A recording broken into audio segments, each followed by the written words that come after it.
وسلم علی رسوله الکریم اما بعد فاعوذ باللہ من الشیطان الرجیم بسم اللہ الرحمن الرحیم عنہ قال سأل رجل رسول اللہ صلی اللہ علیہ وسلم فقال ما الحاج قال شعث التفل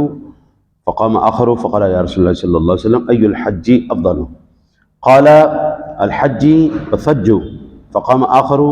فقال یا رسول اللہ صلی اللہ علیہ وسلم ما السبيل قال زاد و راحلۃ۔ حضرت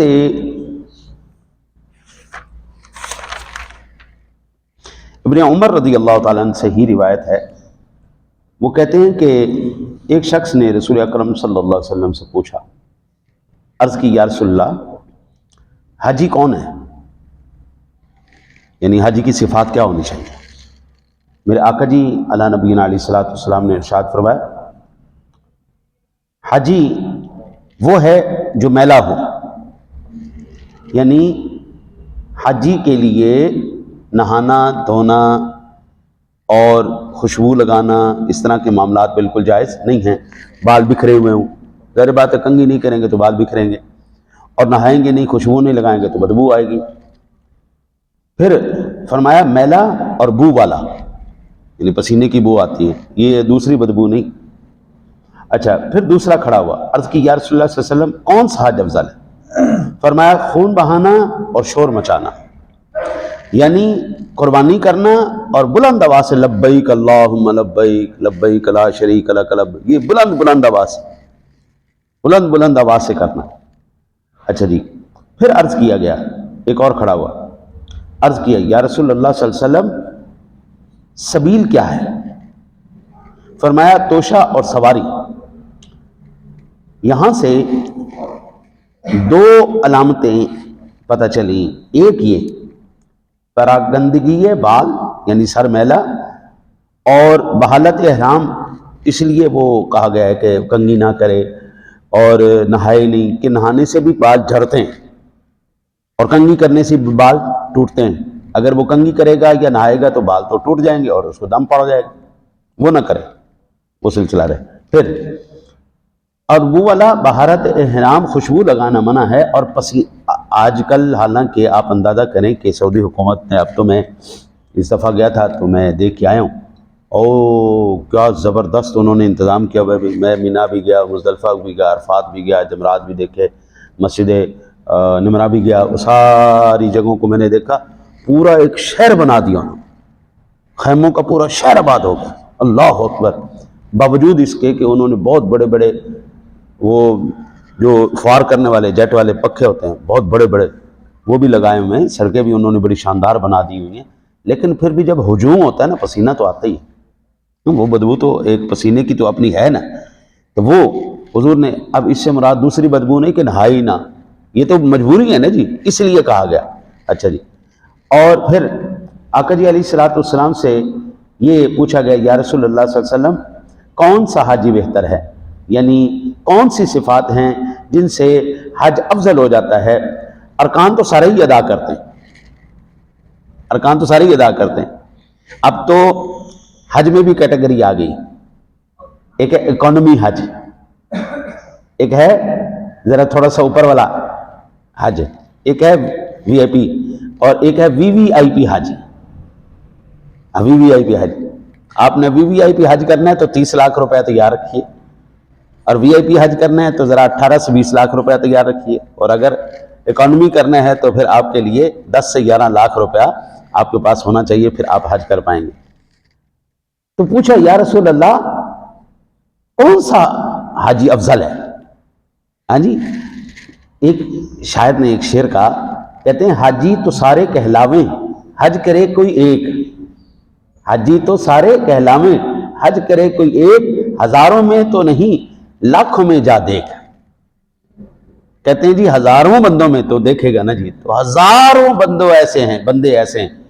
جن کو حج کے ارکان کو صحیح طریقے سے ادا کرنے کا پتہ ہی ہوئے۔ میں جب عمرہ شریف پہ گیا نا، تو جو میرے ساتھ ساتھی تھے، اب ان کو پتہ ہی نہیں تھا کہ عمرے کے ارکان کیا ہیں، عمرہ کیسے ادا کرنا ہے، احرام کیسے باندھنا ہے، نیت کہاں سے کرنی ہے، طواف کے بعد کیا کرنا ہے، صحیح پہ کیا کرنا ہے، کوئی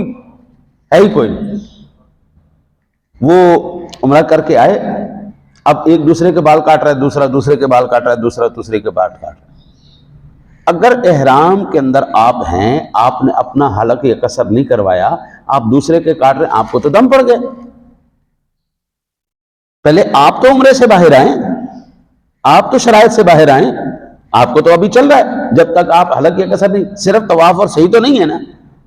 بعد میں جا کے حلق یا قصر بھی کروانا ہے، ہاں جی، تو وہ ایک دوسرے کے کاٹ رہے ہیں،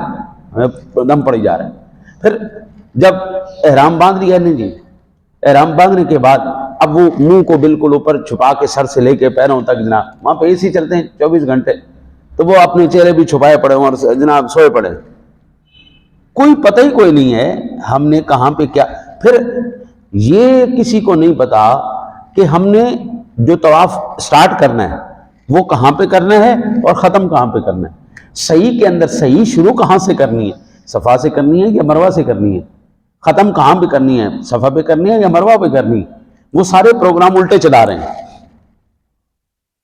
پھر وہ جو نفل ادا کرنے ہیں ان کی کیا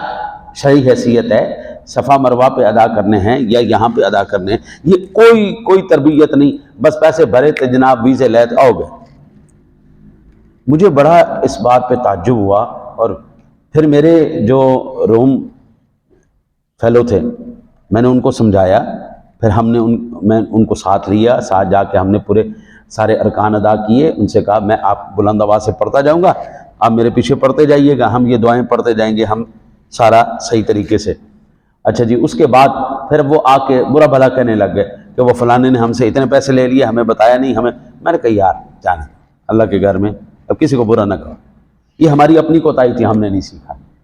غلطی تو آپ کی ہے نا، وہ تو کاروبار بنا کے بیٹھے ہیں، ٹھیک ہے، غلطی تو آپ کی، آپ نے سیکھا کیوں نہیں؟ آپ گئے تو آپ کو سیکھنا چاہیے تھا۔ جاتے بڑے ہیں، حج پہ بھی جاتے ہیں، عمرے پہ بھی جاتے ہیں۔ اچھا، اب ایک اور ریسنٹلی ایک ساتھی تشریف لائیں، کو 6-7 دن ہو گئے اس بات کو، وہ آئے، انہوں نے اللہ کے بندے نے وہاں پہ نہ حلق کروایا نہ قصر کروایا، نہ بال چھوٹے کروائے نہ ٹن کروائی، کچھ بھی نہیں کروایا، اور کروا کے آ بھی گیا، اور کہتا جی میرا عمرہ پورا ہو چکا ہے۔ اور 3 دن کے لیے وہ رکے، ایک دفعہ بس بیت اللہ کی زیارت کی اور ایک دفعہ مسجد نبوی کی زیارت کی، باقی جناب ہوٹل میں پڑے رہے۔ میں نے کہا بھئی جانے کی ضرورت ہی کیا تھی اگر آپ نے ہوٹل میں ہی پڑے رہنا تھا وہیں پہ۔ اور جمعہ بھی انہوں نے ہوٹل میں ادا کیا، اور مجھے کہتا جی یہاں پر آواز آ رہی ہے، یہ دیکھو انہوں نے ہوٹل میں سپیکر لگائے ہوئے ہیں، یہ سامنے جناب وہ چل رہی ہے LCD پہ جناب چل رہا ہے بیت اللہ کی سارا، ہم دیکھ رہے ہیں۔ تو میں نے کہا بیٹا یہیں پہ بیٹھ کے کر لینا تھا، ادھر جانے کی ضرورت کیا ہے؟ اور یہ بھی نہیں کہ بڑا دور ہو، میرا ہوٹل مکے سے 12 کلومیٹر دور تھا، میں ہر روز پیدل چل کے جاتا تھا، پیدل چل کے جانا، پیدل چل کے آنا، کوئی مسئلہ نہیں تھا، پیروں کے پرخشے اڑے سوڑ گئے، ٹھیک ہے، ہمیں بھائی ایک مقصد کے لیے گئے، اب اس میں تکلیف کیا دیکھنی ہے اور بھوک کیا دیکھنی ہے، چلو کام کرو۔ اللہ کے نیک بندے نے جمعہ بھی ہوٹل میں ادا کیا، وہاں پہ حرم میں نہیں گئے، وہ 1,00,000 جمعے کا ثواب ملنا تھا اس کو، 1,00,000 جمعے کا ثواب اس کو ملنا تھا، اور وہ ضائع کر دیا۔ یہ تو سرکار وہ کہتے ہیں کہ حرم کی حدود ہے، یہ ہوٹل کی اس کے اندر ہی آتے ہیں، اور نہیں ہوگی، ایسا نہیں ہو۔ آپ اس وقت آپ کہہ سکتے ہیں، میں آپ کو بتاؤں، ٹھیک ہے، میں آپ کو بتا، یہ ہماری مسجد ہے، ٹھیک ہے، پیچھے نمازی ہیں، اگر یہ بیچ میں شاہراہ ہے، بیچ میں شاہراہ ہے تو اس کی تو اجازت ہے کہ شاہراہ ہے، چونکہ ٹریفک چل رہی ہے، یہ سلسلہ چل رہا ہے، تو پھر جو ہے نا جی آگے آپ پیچھے، اس کے پیچھے شاہراہ کے پیچھے آپ چلتے جائیں، وہ صفیں متصل ہوتی چلی جائیں گی، صفیں متصل ہوتی چلی جائیں گی، متصل ہوتی چلی گئیں۔ اب جہاں پر متصل تو ہے ہی کوئی نہیں، اتصال تو ہے ہی نہیں، بیچ میں ہوٹل بھی آ گئے، بیچ میں اور جگہ بھی آ گئی، خالی جگہ بھی آ گئی، تو پھر کس بات کی ابتدا ہے؟ وہ حدود حرم جو بالکل صفوں کے ساتھ متصل رہے، ملی رہے، جیسے بیت اللہ شریف کا مطاف جو ہے، مطاف سے باہر بھی کتنی جگہ ہے، ہاں جی، لیکن وہ ساری ملی ہوئی ہے۔ پھر اس کے بعد گیٹ نمبر جتنے بھی 80 79 جتنے بھی ہیں، ہاں جی، ہم 79 نمبر گیٹ سے اندر داخل ہوتے تھے، اس کے ارد گرد جتنی بھی پیچھے جگہیں ہیں ٹھیک ہے وہ ہوتی جائیں گی، لیکن اب ایک بندہ بیٹھا ہوا ہے 3 کلومیٹر دور اور وہ بندہ اپنے ہوٹل میں نماز پڑھ رہا ہے، ایسا تو نہیں ہوتا، نہیں نہ وہ صفوں کو دیکھ رہا ہے، اس کو پتہ نہیں کمرے میں کون سی نماز ہوگی۔ انفرادی تو ہو سکتی ہے، اجتماعی کہاں سے ہوگی؟ اجتماعی کے لیے تو اتصال، صفوں کا اتصال ضروری ہے۔ ہاں، اگلی صف پر نظر پڑ رہی ہو نا جی، بیچ میں سڑک آ گئی تو ٹھیک ہے، یہ تو مجبوری ہے، سڑک کی تو مجبوری، سڑک بند نہیں کر سکتے، وہ آپ کو شرن جو ہے وہ معافی ہے۔ لیکن یہ کیا بات ہوئی، اتنی پورے گراؤنڈ کے گراؤنڈ خالی پڑے ہوئے ہیں، ہاں جی، 500 میٹر جگہ خالی پڑی ہوئی ہے، 100 میٹر جگہ خالی پڑی ہوئی ہے، صفوں کی جگہ بھی ہے، اگر بنا سکتے تو بنا سکتے ہیں، لیکن نہیں، وہ وہاں پہ جا نہیں رہے، تکلیف ہی نہیں کر رہے، ہاں جی، بالکل گھناس مچ گیا ہے، بالکل بندے کے اوپر بندہ چڑھا ہوا ہے، تو پھر آپ کہہ سکتے ہیں کہ ٹھیک ہے جی یہاں پر تو جگہ ہی نہیں، لیکن آپ جائیں تو آپ کو جگہ مل جاتی۔ مکے کے دامن میں اتنی وسعت ہے، بیت اللہ کے اندر اتنی وسعت ہے، جتنی خلقت ہے وہ اپنے دامن میں سمیٹ لیتا ہے۔ یہ تو میں تو اب خود یہ سارے نظارے دیکھ کے آ رہا ہوں، مجھے تو اس بات کا پتہ۔ آپ نیچے والی منزل پہ جائیں، آپ کو پہلی منزل، دوسری منزل، تیسری منزل، چوتھی منزل تک آپ کو چڑھا دیتے ہیں، جتنی خلقت آئے وہاں پر اللہ تعالیٰ جگہ بنا دیتا ہے۔ مکے کے دامن میں اتنی جگہ ہے، حرم کے دامن میں وہ اپنے آنے والوں کو، چاہنے والوں کو سمیٹ لیتا ہے۔ لیکن یہ کیا بات ہوئی ہے، ادھر بیٹھ کے جناب مین چیز ہوتی ہے مشقت، دھکے پڑنا، تکلیف کرنا، چل کے جانا، وہ ان کو بڑی پریشانی کا سبب بنتا ہے، تو وہ پھر اپنے اس طرح معاملات کرتے ہیں، نہ ان کے حج صحیح سے ادا ہوتے ہیں اور نہ ہی ان کے عمرے صحیح سے ادا ہوتے ہیں۔ یہ باقاعدہ حکومت کو چاہیے، اور اولین تو جتنے بھی عمرہ جانے والے ہیں اپنے اپنے علاقے کی مسجد کے امام صاحب سے وہ سیکھ کے جائیں، ہم نے وہاں پہ ارکان کیا ادا کرنے، ہم نے وہاں پہ کیا طریقہ کار کرنا ہے، کن چیزوں سے احتیاط کرنی، پہلے تو ان سے سیکھیں۔ نہیں سیکھتے تو حکومت کے اوپر لازم ہونا چاہیے کہ وہ ہر بھیجنے والے کو پہلے، اب ایک ہمارے ساتھ ساتھی تھے، وہ کہنے لگے کہ میں عمرہ کر آیا، اچھا جی، صبح کر آئے، دوپہر کو کر آئے، شام کو کر آئے، میں بڑا پریشان، میں کہا یا اللہ، یہ بندہ اتنا کچھ جذبے والا ہے، اتنی عمر کیا جا رہا ہے، وہ 2 دن کے اندر اس نے 8-10 عمرے کر دیے۔ میں نے کہا اچھا بابا جی، چنگا عمر رسیدہ شخص، میں نے کہا بابا جی یہ بتائیے آپ عمرہ کس طرح کرتے ہیں؟ کہتے جی میں عمرہ اس طرح کرتا ہوں، میں چادرہ پا لینا تو جا کے طواف کرنا، 7 پورے کر کے آ جانا تو میرا عمرہ ہو جاتا ہے۔ میں نے کہا حضور یہ طواف تو ہے لیکن عمرہ نہیں ہے۔ کہنا چھڈو جی، مولویوں نے تو اپنا ہی دین بڑھایا ہے۔ اللہ کے بندے، آپ نے اگر عمرہ کرنا ہے تو پہلے جاؤ، مسجد عائشہ جاؤ یا جیرانہ جاؤ یا مسجد مکے کی حدود سے باہر جاؤ،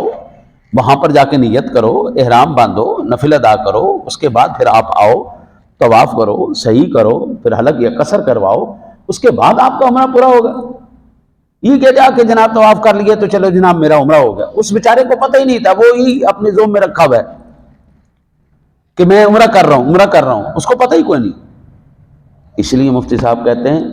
کرنے والے تو بڑے ہی ہیں، لیکن آپ ہزاروں میں نہیں لاکھوں میں ڈھونڈو کن کا صحیح معنوں میں حج ادا ہوا ہے یا عمرہ ادا ہوا ہے، کن کا صحیح ادا ہوا۔ دعا کرو اللہ تعالیٰ آپ کو مجھے جب بھی لے جائے اس طریقے سے جس طرح حضور سرور دو عالم صلی اللہ علیہ وسلم نے یہ افعال ادا فرمائے ہیں، اللہ آپ کو مجھے اسی طرح ادا کرنے کی توفیق عطا فرمائے۔